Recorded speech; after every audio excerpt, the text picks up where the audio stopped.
and members and fellow South Africans. On this day, 31 years ago, President Nelson Mandela walked out of the gates of Victor Verster prison, a free person, a living embodiment of the resilience and courage of the people of South Africa. His release signaled great hope of better things to come. It actually signaled that the freedom of the people of South Africa was nigh. For nearly 40 million years, an extraordinary ecosystem has existed here at the southernmost tip of our continent. The fynbos, which stretches across the Cape, has among the most distinctive features of any plants that are found on our earth. It can adapt to dry and hot summers and cold and rainy winters. It is wondrous in its diversity. Our national flower, the protea, is a species of the fynbos. When I opened the third National Investment Conference last year, I spoke of the protea's unique properties that in so many ways resembles our national character as South Africans. What is most unique and special about the fynbos that we find plentiful here in the Western Cape is that to be sustainable and to survive, the fynbos needs fire. At least once every 20 years, the fynbos must burn at extremely high temperatures to allow the ecosystem to be rejuvenated and to grow afresh. Throughout the summer, the burnt foliage of the fynbos lies desolate, but when the autumn rains return, the seeds explode and germinate, and its life cycle begins all over again. And it displays the splendor and the beauty that we often see when we look at the beautiful sights of the Western Cape. The mountains bloom with new life as plants which once seemed lost and dead grow back even stronger than ever before. We, the people of South Africa, have over the past year experienced a terrible tragedy and hardship. Like a wildfire that sweeps across the mountains and the mountainous ranges of our country, where the fynbos grows, a deadly pandemic has swept across the world, leaving devastation in its path. And yet, like the hardy fynbos of our native land, we too have proven to be resilient in many, many ways. For three centuries, we were victims as a people of oppression, dispossession, and injustice. And for 3 centuries, we resisted this. The flames of injustice may have scarred us, but they did not consume us or destroy us. The rains of democracy brought rejuvenation to our country, and they also brought the birth of a new nation. We have risen time and time again from the depths of darkness to herald a new dawn and a new day. As we look on the grave damage that this disease, coronavirus, has caused, we know that, like the fynbos, like all those who have walked this land before us, we will rise again. Nearly a year has passed since South Africa saw the first case of the novel coronavirus, COVID-19. Since then, nearly 1.5 million people in our country are known to have been infected with the virus. More than 45,000 people are known to have died. Beyond these statistics lies a human story of tragedy and a human story of pain. There is no family, no community in our land, and no place of work that has not lost someone they knew, someone they worked with, and someone that they loved. It is also a story of courage and resilience.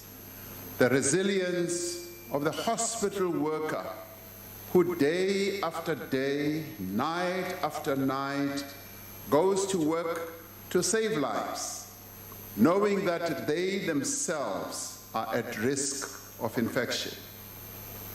It is a wonderful account of the courage of the police officer, the soldier, the essential worker, the caregiver, and all those on the front line who have kept our country safe, our people fed, and our economy going. It is a story of solidarity, and it is also a story of compassion, of a nation that has stood together to confront COVID-19 in ways not seen since the early days of our democracy. Along the way, as we were struggling with this virus, yes, mistakes were made. Yes, there was a lot of criticism, and it continues. But the fact of the matter is, we, the people of South Africa, have in the main stood together to fight this common enemy.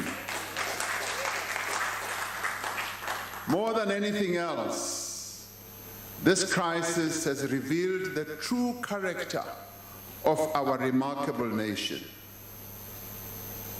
It has revealed a spirit of the people who refused to be defeated by a virus. It is this South African spirit that must drive our resolve to build a new and more equal economy and a better and more just society. The year ahead must be a time for change, for progress, and also for rebirth. It must be a year in which we rise as a people and we do things that are going to make us rise. This is no ordinary year, and this is no ordinary State of the Nation address. I will therefore focus this evening on the foremost overriding priorities that we have for 2021. They are not many, but they are focused. First, we must defeat the coronavirus pandemic. That is primary in everything that we have to do as a nation. And second, we must accelerate our economic recovery. Third, we must implement economic reforms to create sustainable jobs and drive inclusive growth. And finally, and not leaving many other things aside, but these are the key ones. And finally, we must fight corruption and strengthen the state that has been weakened. In the coming weeks, we will address other important elements of the government's program for the year as we move on. Fundamental to our nation's recovery is an unrelenting and comprehensive response to overcome the virus. South Africa has just emerged from the second wave of infections since COVID-19 arrived in our shores in March of last year. Driven by a new variant of the virus, this second wave was more severe and it cost many more lives than the first wave. Nevertheless, the human cost could have been far greater had we not moved quickly to restrict movement as well as activity, had we not prepared our health facilities, and had South Africans not observed the basic protocols of health, the devastation caused by the virus could have been far, far worse. This year, we must do everything in our means to contain and overcome the pandemic. This means intensifying our prevention, all the prevention efforts, and strengthening our health system. It also means that we must undertake a massive vaccination program to save lives and dramatically reduce infections across the entire population. Earlier this week, we were informed that one of the vaccines that we had procured, the AstraZeneca vaccine, offers minimal protection from mild to moderate infection by the new variant known as 501Y.V2. This is according to early findings of a study by our scientists and researchers. We applaud these scientists, and we really have outstanding scientists in our country. We applaud them for leading this research and providing new evidence that is vital for guiding our response to this pandemic. Since this variant is now the dominant variant in our country, these findings have significant implications for the pace, the design, as well as the sequencing of our vaccination program. While it should not delay the start of the vaccination program by much, it will affect the choice of vaccines and the manner of their deployment. The first phase of our vaccination program, which is targeted at health and other frontline workers, will now use the Johnson & Johnson vaccine, which has been shown to be effective against 501Y. We have secured 9 million doses of Johnson & Johnson vaccine. The first batch of some 80,000 doses will arrive in the country next week. Further consignments will arrive over the next 4 weeks, totaling 500,000 Johnson & Johnson vaccines. All provinces have already rolled out their plans to enable the first vaccines to be administered.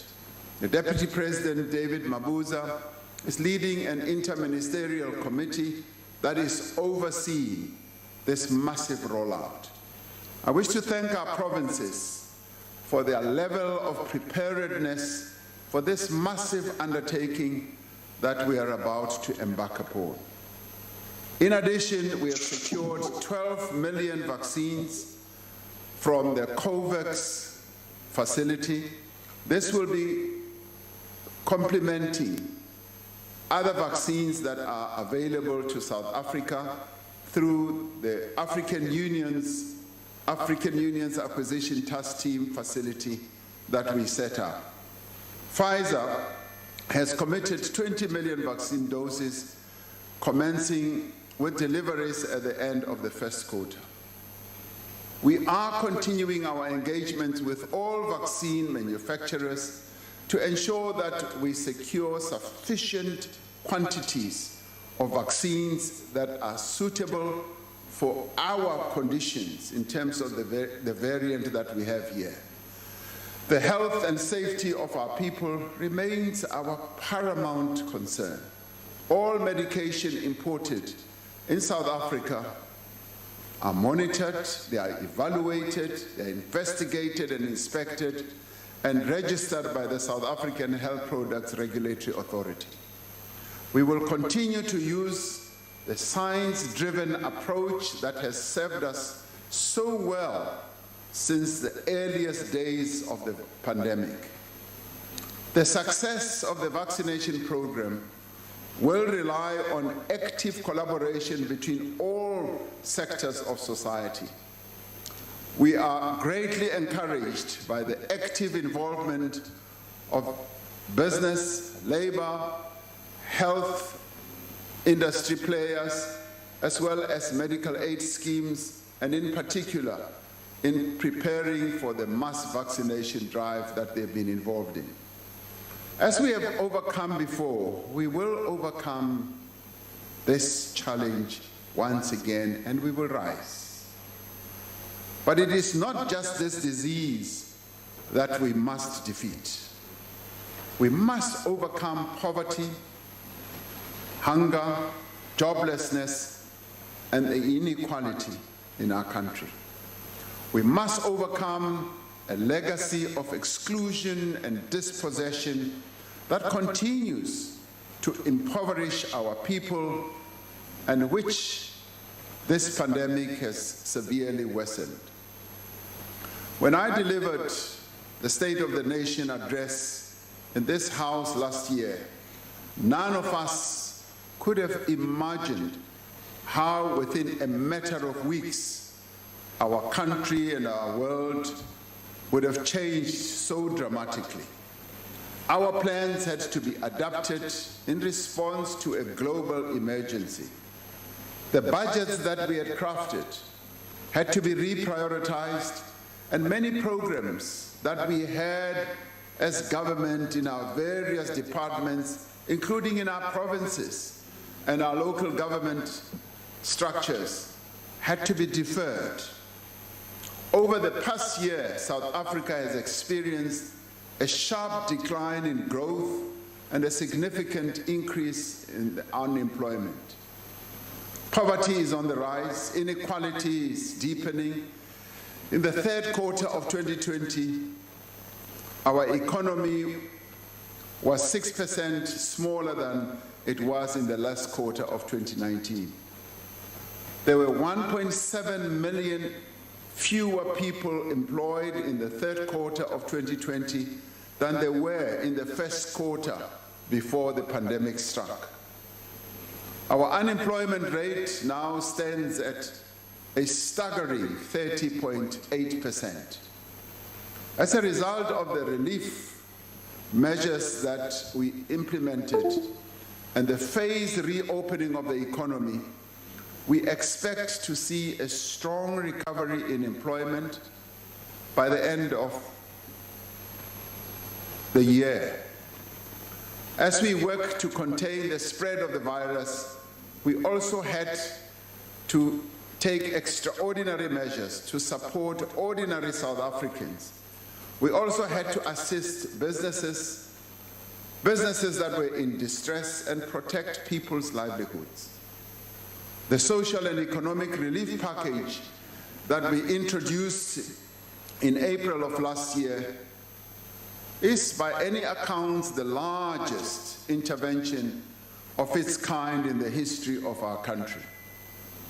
It identified measures worth a total of 500 billion, or about 10% of our GDP, to provide cash directly to the poorest households, to provide wage support to workers, and to provide various forms of relief to struggling businesses.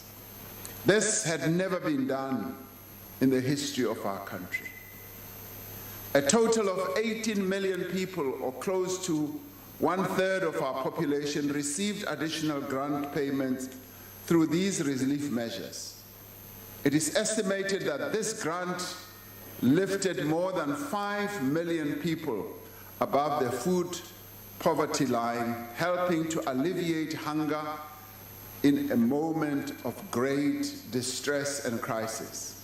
To date, more than 57 billion in wage support has been paid to over 4.5 million workers through the special UIF TERS scheme.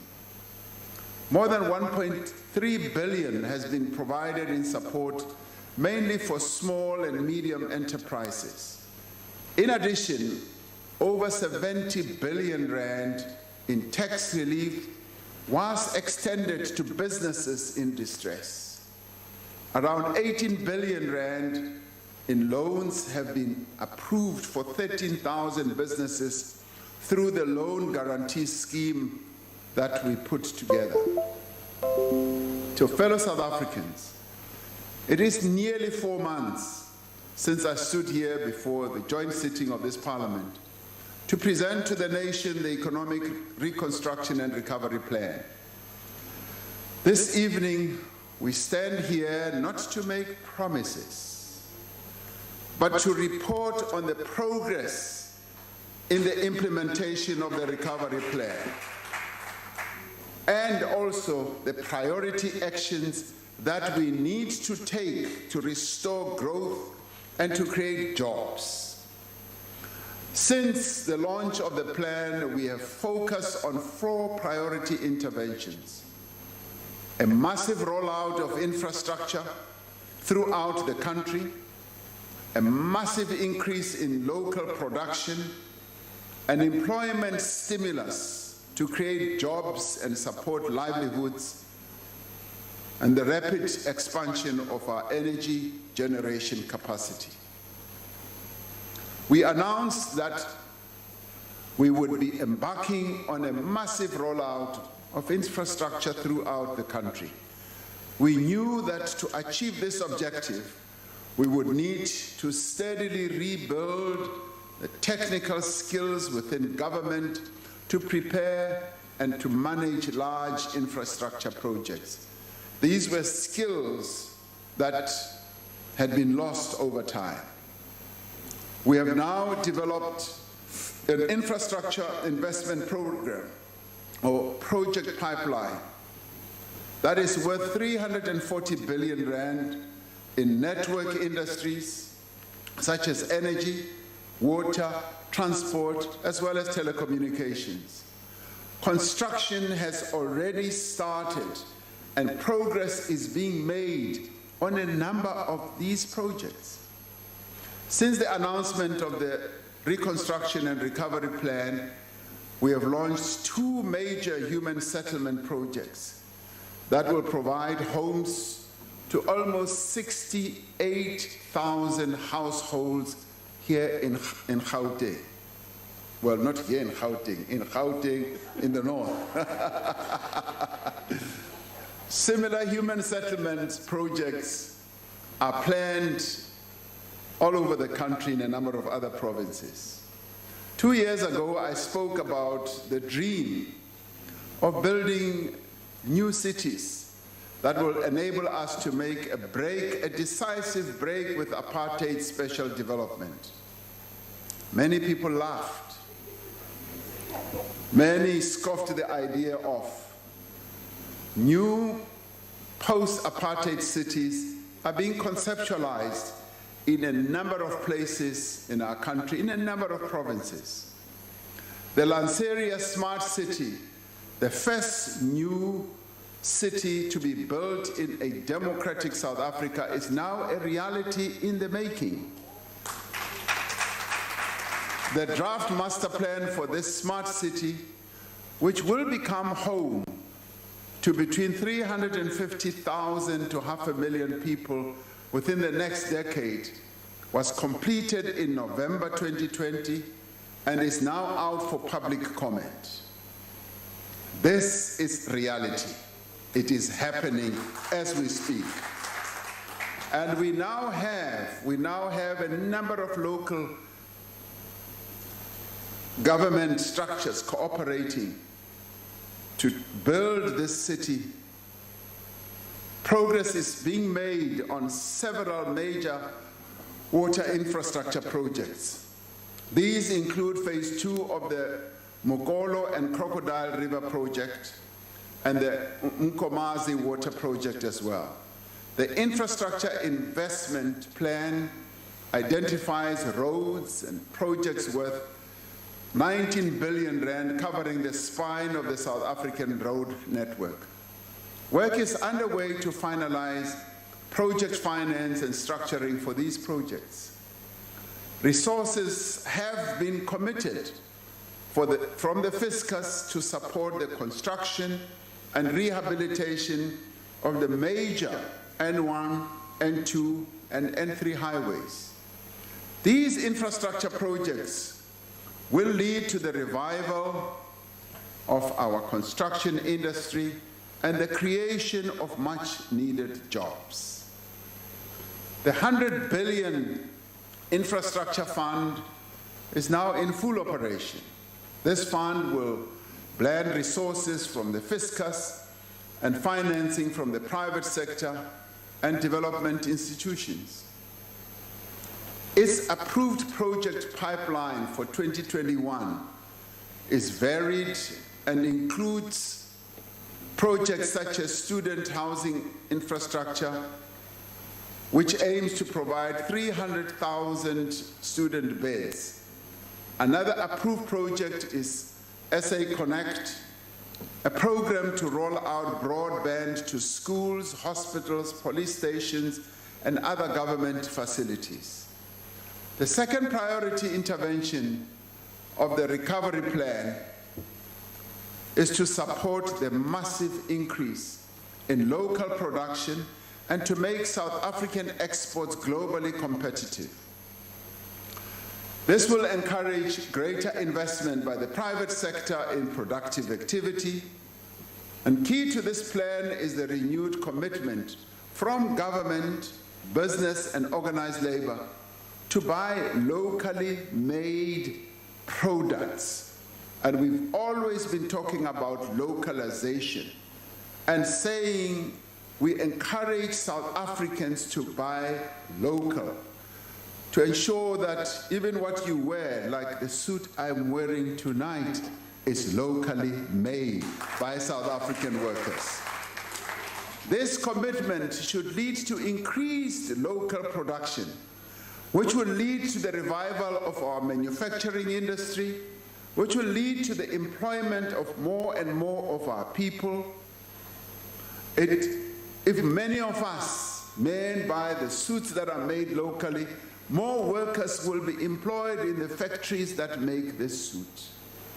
All social partners who participated in the development of the Economic Reconstruction and Recovery Plan as part of our social compact have agreed to work together to reduce our reliance on imports by 20% over the next 5 years.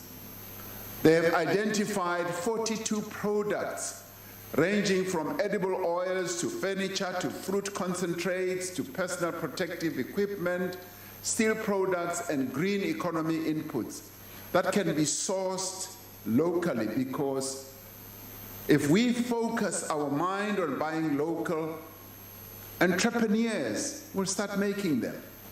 And entrepreneurs will start exporting them and competing with the rest of the world. But it should start here at home with us.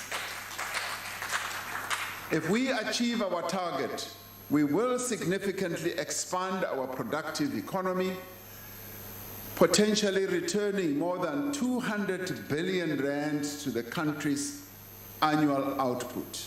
Last year, we undertook to create a larger market for small business and designate 1,000 locally produced products that must be procured from small, medium enterprises.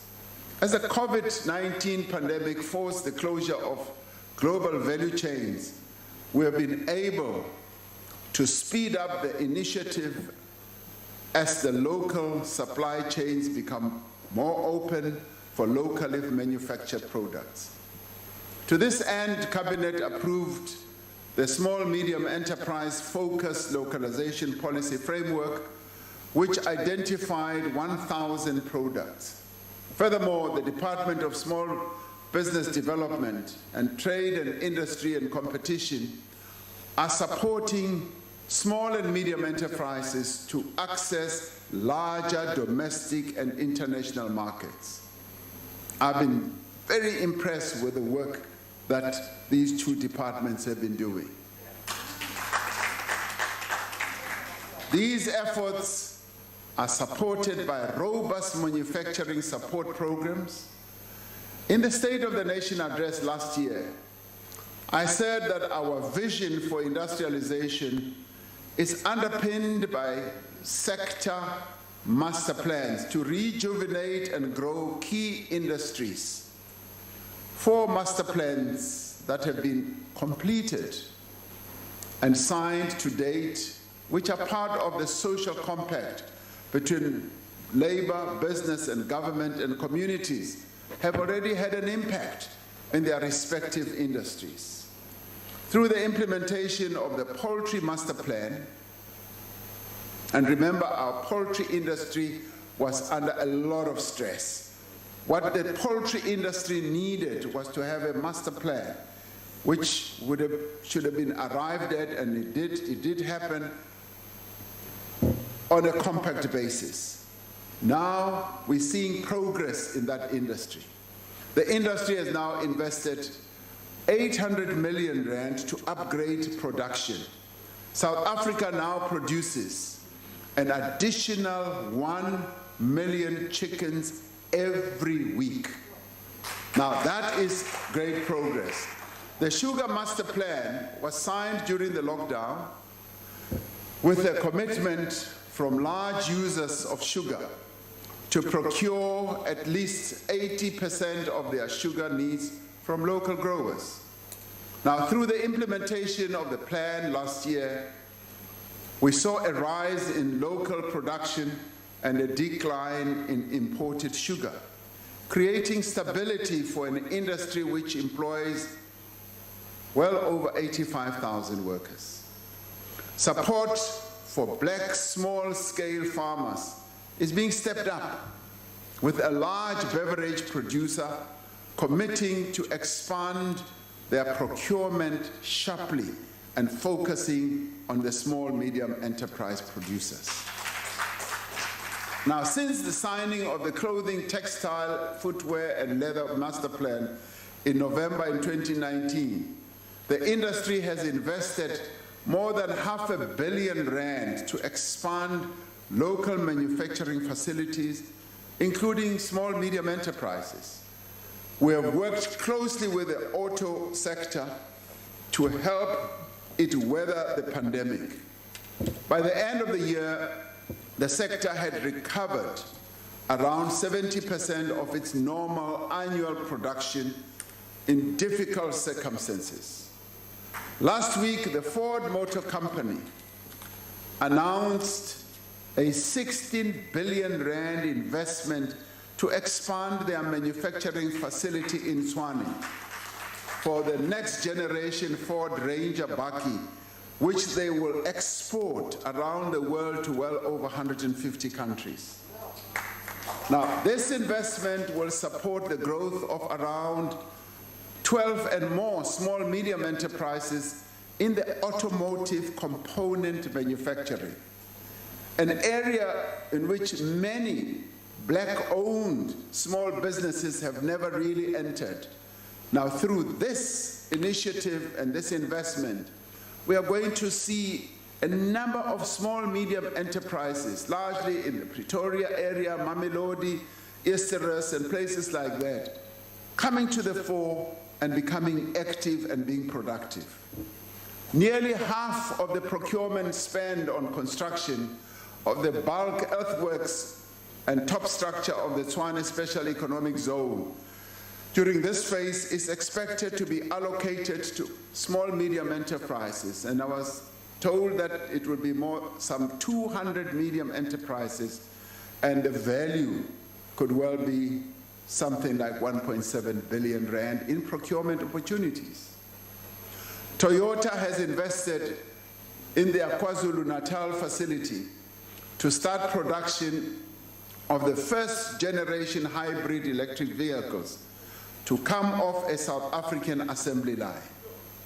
Now, this follows investment announcements by Nissan, Mercedes-Benz, and Isuzu in expanded production facilities, all of which cement South Africa's position as a global player in auto manufacturing, and the biggest on the African continent.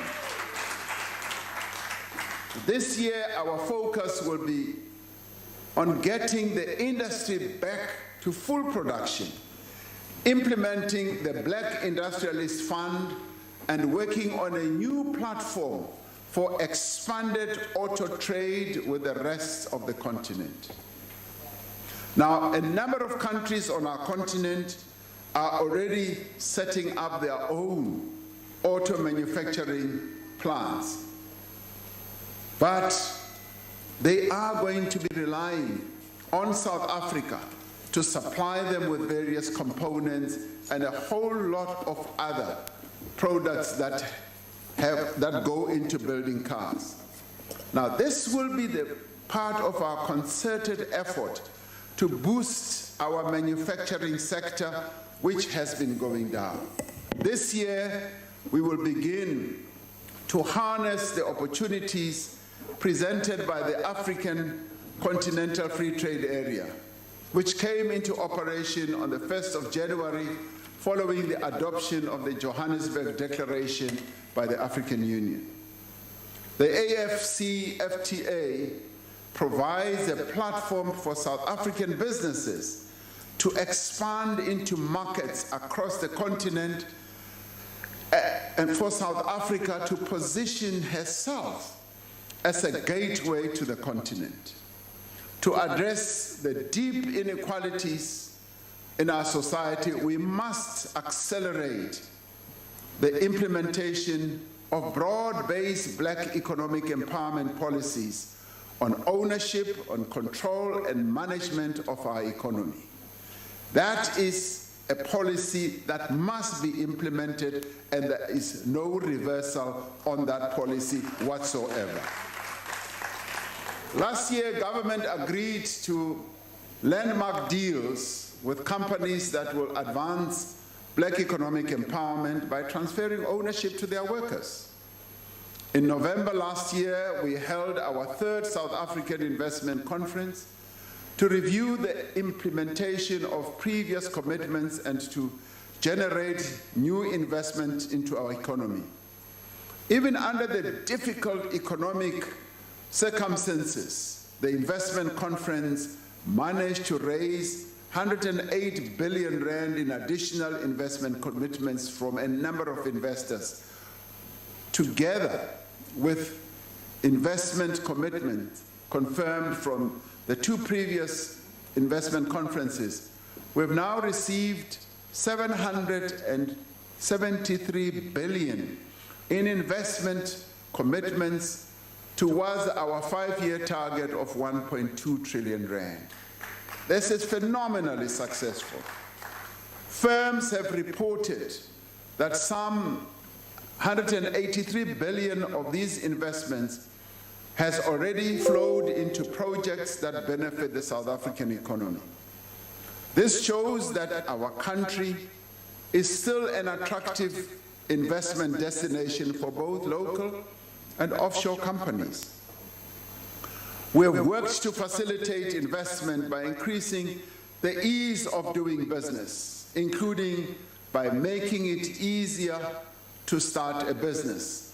This is one area that had slipped backwards, and we've been doing quite a lot of work to ensure that the ease of doing business is boosted so that investors, business people can easily come to our country, set up companies, and start business. In the past year, more than 125,000 new companies have been registered through the BIS portal platform, completing their registration in just a matter of hours from the comfort of their homes or their offices. And now it happens just like that, in a flash. We are making it easier for business to do business. Our 3rd priority intervention is an employment stimulus to create jobs and to support livelihoods. The largest number of jobs, obviously, will be created by the private sector in a number of industries as the economy recovers. So the private sector remains the primary and the biggest creator of jobs. And it is for this reason that we've embarked on massive reforms so that the private sector can continue investing in our country. We continue to work in a social compact with the private sector to create more conducive environments for them to be able to create jobs. Our compact with the private sector is underpinned by a clear commitment to grow our economy and to create jobs. However, the public sector also has a responsibility to stimulate job creation, both through its policies and through direct job creation opportunities. The presidential employment stimulus is one of the most significant expansions of public and social employment in South Africa's history. By the end of January 2021, over 430,000 opportunities have already been supported through the stimulus. Now, a further 180,000 opportunities are currently in the recruitment process. These opportunities are in areas like education, the arts, film, and so forth, and culture, global business services, early childhood development, and small-scale and subsistence farming. It also involves environmental programs such as the clearing of alien trees, the wetland rehabilitation, fire protection and prevention, as well as cleaning and greening across our municipalities. These programs are about real lives and real livelihoods. Nearly 500,000 people are now receiving an income, developing new skills, and contributing to their community and to the country's economy. This is no small feat. It means something is being done. We will continue to support employment for as long as it is necessary while the labor market recovers, even as we work to promote stronger and more resilient growth in the private sector. So we see a symbiotic relationship between the public sector and the private sector. The private sector will create the greatest bulk of jobs. But at the same time, at the public sector level, it is essential that, yes, we also focus on what happens in our schools, what happens on the social economy side, and all these matters are being attended to. In the State of the Nation address last year, in response to the huge challenge our country faces with regards to youth unemployment, I announced that the National Youth Development Agency and the Department of Small Business Development would provide grant funding and business support to 1,000 young entrepreneurs within 100 days. While the program had to be put on hold due to the coronavirus, it nevertheless managed to reach its target of 1,000 youth businesses by International Youth Day on the 12th of August 2020. And we applaud the young people of our country who are running this program. This provides a firm foundation for our efforts to support 15,000 startups by 2024. Last year, we said we would establish a national pathway management network to provide support and opportunities to young people across the country. I want to encourage every young South African to join the more than 1.2 million people who are already in the network and take their next steps to a better future. On the many hardships our people had to experience last year, schooling disruption placed a huge burden on learners. on teachers, and also on families. Despite this, they persevered. It is our priority for this year to regain lost time and improve educational outcomes from the early years through to high school and post-school education and training. The fourth priority that I'd like to talk about of the recovery plan is to rapidly expand energy generation capacity in our country. Now, restoring Eskom to operational and financial health and accelerating its reconstruction process is central to the work that we have to do. Eskom has been restructured into 3 separate entities for generation, transmission, and distribution. This will lay the foundation for an efficient, modern, and competitive energy system in South Africa. Eskom is making substantial progress with its intensive maintenance and operational excellence programs to improve the reliability of its coal fleet. We are working closely with Eskom on proposal to improve its financial position, to manage its debt, and reduce its dependence on the fiscus.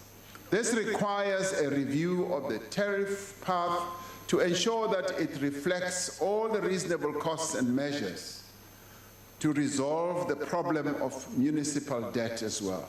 In December 2020, government and its social partners signed the historic Eskom Social Compact, which outlines the necessary actions we must take collectively and as individual constituencies to meet the country's energy needs now and into the future.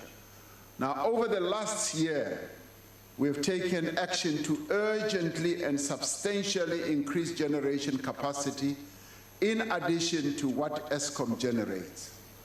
The Department of Mineral Resources and Energy will soon be announcing the successful bids for 2,000 megawatts of emergency power that our country needs. The necessary regulations have been amended and the requirements clarified for municipalities to buy power from independent power producers. Systems are being put in place to support qualifying municipalities. Government will soon be initiating the procurement of an additional 11,800 megawatts of power from renewable energy, natural gas, battery storage, and coal in line with the Integrated Resource Plan of 2019. Despite this work, Eskom estimates that without additional capacity, there will be an electricity supply shortfall of between 4,000 and 6,000 megawatts over the next 5 years as our old coal-fired power stations reach the end of their life. As part of the measures to address this shortfall, we will, in the coming weeks, issue a request for proposals for 2,600 megawatts from wind and solar energy as part of bid window 5. This will be followed by another bid window in August of 2021. Now, recent analysis suggests that easing licensing requirements for new embedded generation projects could unlock up to 5,000 megawatts of additional capacity and also help to ease the impact of load shedding. We will therefore amend Schedule 2 of the Electricity Regulation Act within the next 3 months to increase the licensing threshold for embedded generation. This will include consultation amongst key role players on the level at which the new threshold should be set and the finalization of the necessary enabling frameworks. Eskom has already started work to expedite its commercial and technical processes to allow this additional capacity onto the grid within undue delays. There have been complaints that the time that they take to process these has been far too long. It's now been agreed that they are going to do it much quicker. Now, as we mobilize all the resources at our disposal to support economic recovery, we cannot lose sight of the threat that climate change poses to our environmental health, socio-economic development, and economic growth. We are therefore working to fulfill our commitments under the UN Framework Convention on Climate Change and the Paris Agreement, which include the reduction of greenhouse gas emissions. Eskom, our largest greenhouse gas emitter, has committed in principle to net zero emission by 2050 and to increase its renewable capacity. So Eskom will be looking to partner with investors to repurpose and to repower part of its coal fleet. This will be done in a way that will stimulate investment, that will also stimulate local economic activity, as well as local manufacturing, as part of the just transition that will need to take care of the people who work in those power stations, the people who work in the towns where power stations reside. Our work on climate change will be guided by the Presidential Coordinating Commission on Climate Change, which is meeting for the first time this month. The Commission will work on a plan for a just transition to a low-carbon economy and climate-resilient society. We will not achieve higher rates of growth and employment if we do not implement structural economic reforms. These reforms are necessary to reduce costs and barriers to entry into our economy. They are necessary also to increase competition, to stimulate new investment. They are also necessary to create space for new entrants into the market. This work is being driven through Operation Vulindlela, which involves a team of National Treasury and the President's Office. Operation Vulindlela is focusing on reforms in the electricity, water, telecommunications, and transport sectors, as well as reforms to our visa and immigration regime. The completion of digital migration is vital to our ability to effectively harness the enormous opportunities that are presented by technological change that is just going on around the world. Welcome, Daryl Fries. Thank you so much for joining the live stream. Please like and subscribe and turn on those post notifications so that you never miss an upload. That this process, which will be done province by province, will be completed by the end of March in 2022. The process for the licensing of high-speed spectrum is at an advanced stage. We hope that the ongoing litigation amongst interested parties on the licensing matter will provide certainty and will not unduly delay the spectrum auction process that we've decided on. In the water sector, we are working through Operation Vulindlela to ensure that water licenses are finalized within the revised time frame of 90 days and to revive the green drop and blue drop programs to strengthen water quality monitoring in our country.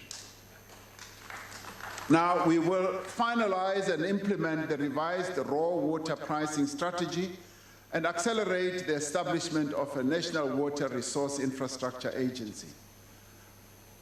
I firmly believe that if we really do want to resolve our water challenges, we need an agency that will be focused just on ensuring that water is treated with the importance and the sensitivity that it requires. Many of our people are struggling. They cry out for water on an ongoing basis. Now, establishing a water agency will be one of the better ways to resolve these challenges so that the agency can have a globular look at the water needs of the country and address those challenges.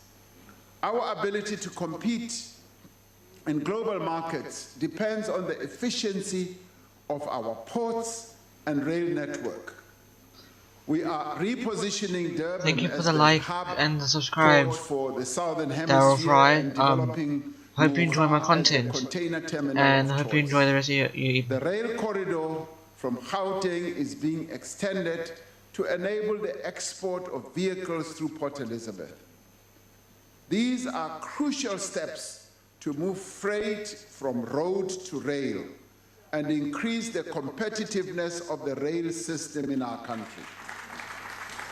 Now, work is underway with the relevant departments to reform our visa immigration regime to attract skills and to grow the tourism sector.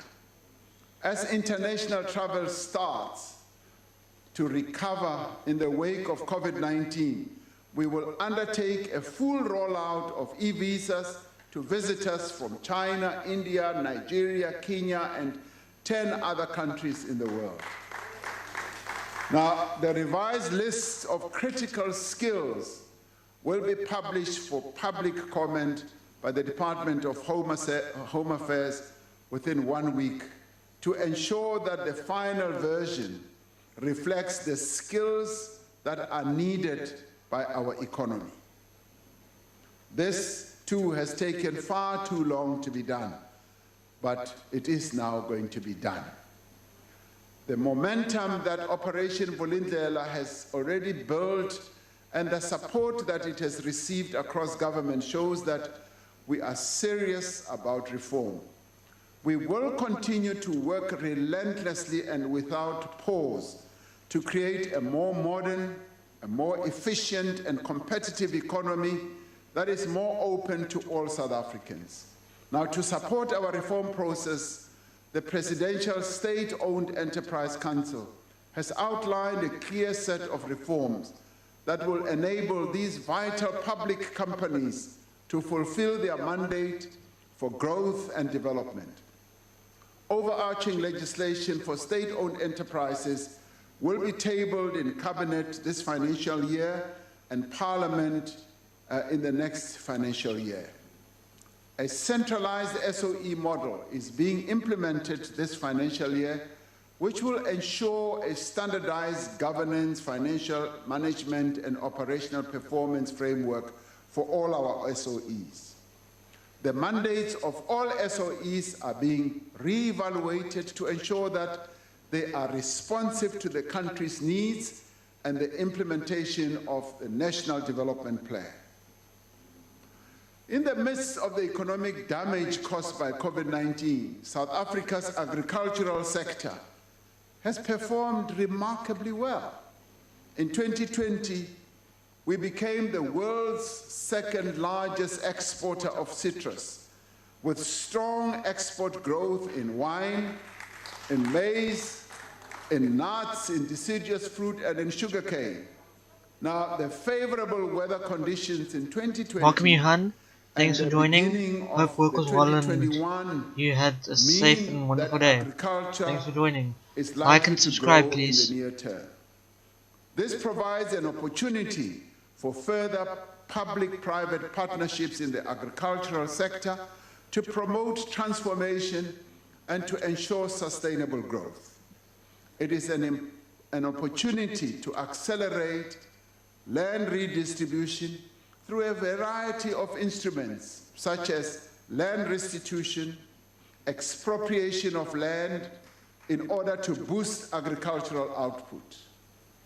To date, government has redistributed over 5 million hectares of land, totaling around 5,500 farms to more than 300,000 beneficiaries. This is in addition to the land restitution process, which has benefited over 2 million land claimants and resulted in the transfer of 2.7 million hectares of land. We are also pursuing programs to assist smallholder and emerging farmers with market access to develop skills across the entire agricultural value chain and to increase the number of commercial black farmers. Thank you for watching my stream, during the course Johan of the and next Laura and financial Daryl. year, It we means the will world to me. establish a land and agrarian reform Thank you, you guys are awesome. to fast-track land reform. The public service is at the coalface of government, and lack of professionalism does not just impact service delivery, it also dents public confidence.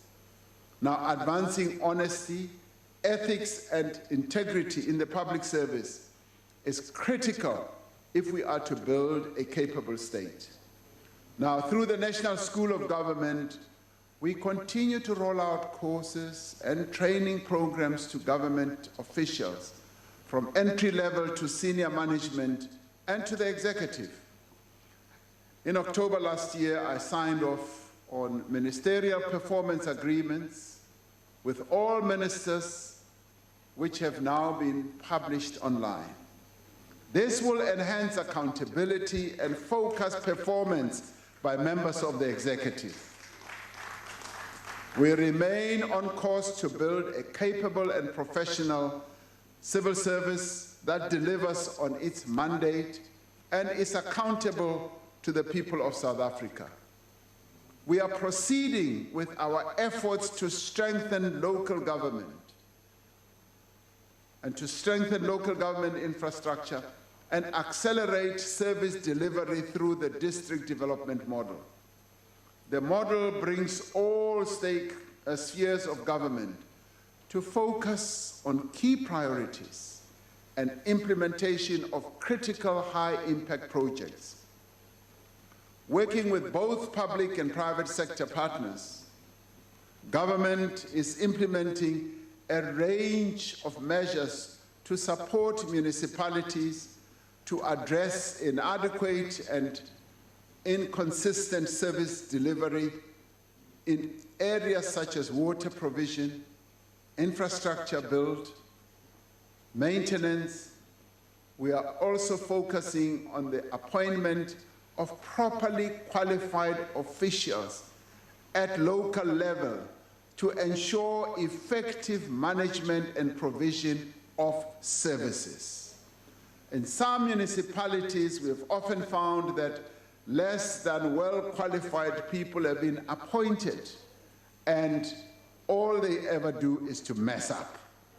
Now we are saying the days of messing up are now over. We want professional people to run our local government. As we prepare for local government elections, which are due to take place this year, we will need to adjust to the conditions forced upon us by COVID-19 so that we can ensure that the people of this country can determine who represents them at the crucial level of government. So, fellow South Africans, corruption is one of the greatest impediments to the country's growth and development. The revelations from the Zondo Commission of Inquiry lay bare the extent of state capture and related corruption. Now, testimony of the Commission has shown how the criminal justice system was compromised and weakened. It is therefore vital that we sustain the momentum of rebuilding that we have begun through the past 3 years. There has been great progress in turning around law enforcement bodies. Critical leadership positions have been filled with capable, experienced, and trustworthy professionals. There is improved cooperation and sharing of resources between the respective law enforcement agencies, enabling more integrated approach to investigations and prosecutions. We have started implementation of the National Anti-Corruption Strategy, which lays the basis for a comprehensive and integrated society-wide response to corruption.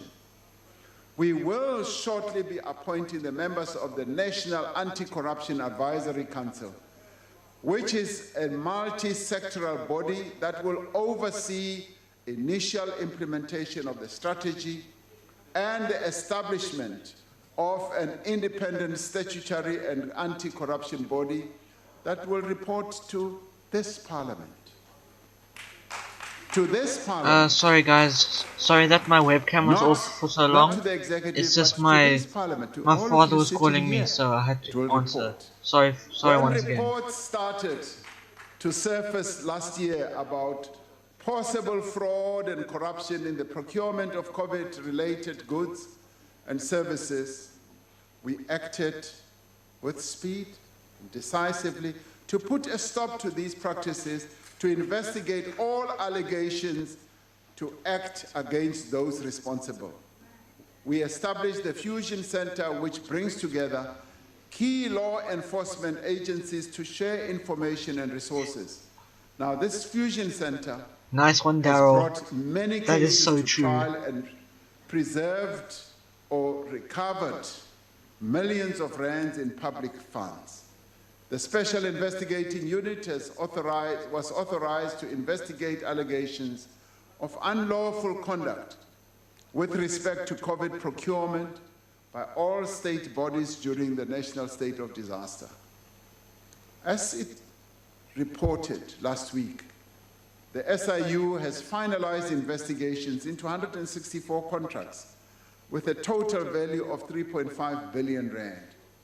In a significant advance to transparency and accountability, the Political Party Funding Act will come into operation on the 1st of April of this year. Yeah? Well, you don't seem to be very excited about this. It's now going to happen. This will regulate public and private funding of political parties. Among other things, it requires the disclosure of donations to parties and establishes two funds that will enable represented political parties to undertake their programs. Crime and violence continues to undermine people's sense of safety and security. Tackling crime is central to the success of our recovery.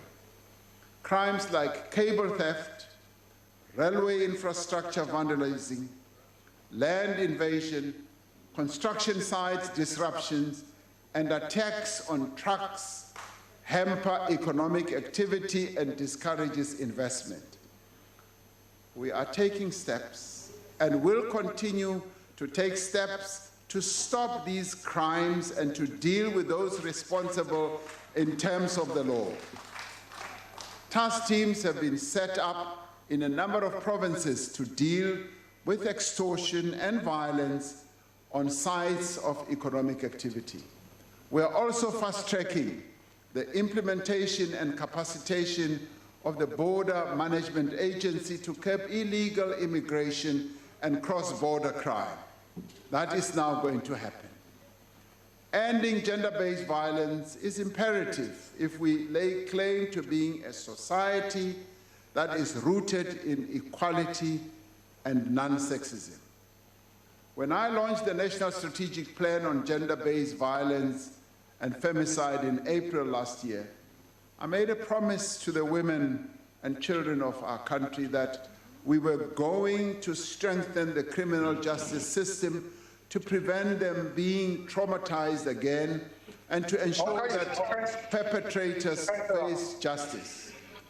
Now, to give effect to this, 3 key pieces of legislation were introduced in Parliament last year to make the criminal justice system much more effective in combating gender-based violence. To ensure that perpetrators are brought to book, we are making progress in reducing the backlog of gender-based violence cases. We continue to provide care and support to survivors of gender-based violence. In the State of the Nation address last year, I said that we would prioritize the economic empowerment of women. Last year, Cabinet approved a policy that 40% of public procurement should go to women-owned businesses and entities. Now, several departments in government have started implementing if you guys are this as bored as I am, making a great deal of progress. send Last week, we also send the launched thumbs up emoji in chat if you groundbreaking are as bored private as I sector-led am. GBVF response fund. Several South African companies and global philanthropies made pledges to the value of 128 million rand to assist in the fight against gender-based violence. Now, that was unprecedented. Over the next 3 years, government will allocate approximately 12 billion rand to implement the various components of the National Strategic Plan. Gender-based violence will only end when everyone takes responsibility for doing so in their homes, in their communities, in their workplaces, and in their places of worship, and in our centers of learning, schools, universities, and colleges. Equally, we need to give attention to issues affecting children, including improving school readiness, ECD planning, and funding protection against preventable diseases, policy reform around child welfare and reducing violence against children.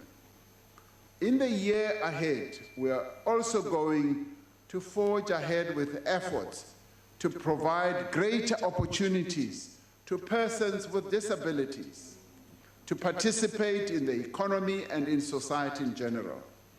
As we rebuild our economy in the midst of this pandemic, it is necessary that we continue within our means to provide support Laura, to those do you know if businesses Ronaldo and is still alive? that continue to be Or do you think affected. he's given up because Businesses of how boring in this several is? sectors are still struggling, and many families continue to suffer as the job market slowly recovers. Over the last few months, we have had ongoing discussions with our social partners in business, in labor, and community-based organizations on the proposed extension of some of the social and economic support measures. We have therefore decided to extend the period for the special COVID-19 grant of 350 by a further 3 months. This has proven to be an effective and efficient short-term measure. Laura, you are totally right. On the livelihoods of they keep on promising these stuff, who are out of but they can't even keep their promises. We've also decided and to then they extend expect the us to keep our promises. terms Like what the heck? Until the 15th And of exactly, March it is 2021, just a waste of time. only for those sectors that have not been able to open or to operate. The conditions for this extension and the sectors to be included will be announced after consultation with the social partners at NEDLAC. The National Treasury will work with its partners and stakeholders on improvements that we believe now need to take place to the loan guarantee scheme that we inaugurated when we announced the 500 billion rand distress relief package. Now, this is better addressed through the discussions that will be had, but we also wanted to address the realities of small, medium enterprises and other businesses as they strive to recover. So that scheme needs to be recrafted, repositioned, and the Minister of Finance will deal with the matter. Now we will work with our social partners to ensure that these and other interventions provide the relief to those who need it most. Now, fellow South Africans, just as oh my word, shut up with your fellow South African nonsense. Like seriously, you do not have to say my fellow South Africans after every flippin' word. Like, I'm not your fellow South African. Our country requires a common effort. It requires that every South African takes responsibility and plays their part. Let us work together as government, as business, as labor, as political parties, I know, right, Daryl? This is boring as hell. This is really boring. And lay a new foundation. I'm literally falling asleep. We rebuild but I'm trying our country. I'm actually doing this whole stream Above just all, to get my viewers this and my subs up. So to the values upon which it was founded. On the day of his release 31 years ago, Madiba gave his first public address here in Cape Town, where he reminded South Africans that there were difficult days that lay ahead and that the battle was far from won. Madiba said, "Now is the time to intensify the struggle on all fronts.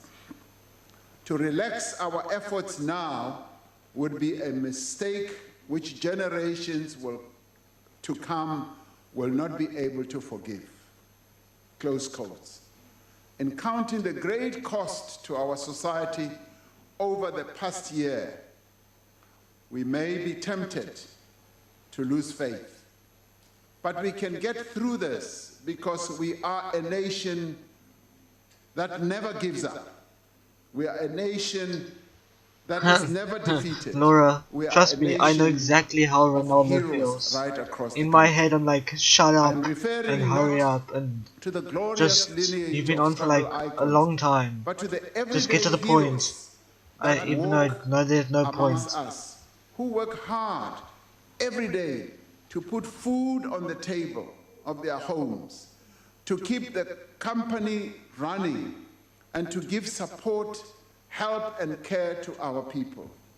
It is your resilience that will help this country recover. In addition to the many challenges that beset our people, we have heard that His Majesty King Goodwill Zwelithini has not been well in recent days and he has had to be admitted to hospital. I wish to convey my wishes for speedy recovery of His Majesty King Zwelithini. Our thoughts and prayers are with the royal household and the Zulu nation at this difficult time that the King is going through. It is our collective wish that Isilo Samabandla wonke is soon restored to good health. As we prepare for the difficult path that lies ahead, we can draw strength from Maya Angelou's great poem, I Rise. And she writes, out of the hearts of history's shame, I rise. Up from a past that's rooted in pain, I rise. I'm a black ocean, leaping and wide, welling and swelling. I bear in the tide, leaving behind nights of terror and fear. I rise into a daybreak that's wondrously clear. I rise, bringing the gifts that my ancestors gave. I am the dream and the hope of the slave. I rise, and I rise. Close quotes. Now, people of South Africa, it is your country that calls on you to rise. Let us march forward together to equality, to growth, to dignity, and to recovery. May God continue to bless and protect our beautiful country, and also to protect her sons and daughters. I thank you. Long live President Ramaphosa! Long live!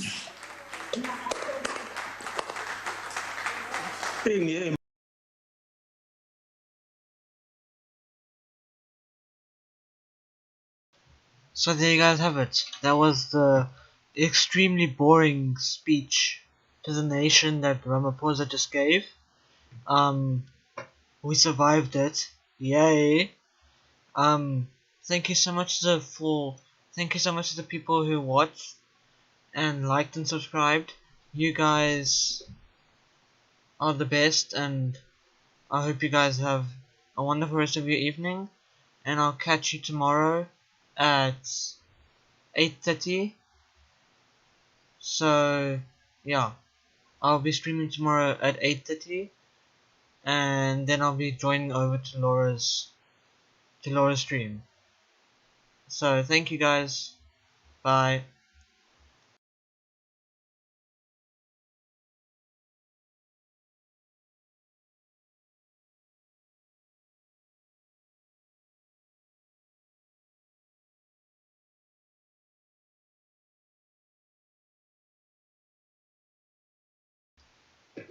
Just a quick reminder, it is 8:30, so just half an hour after Ronaldo's, and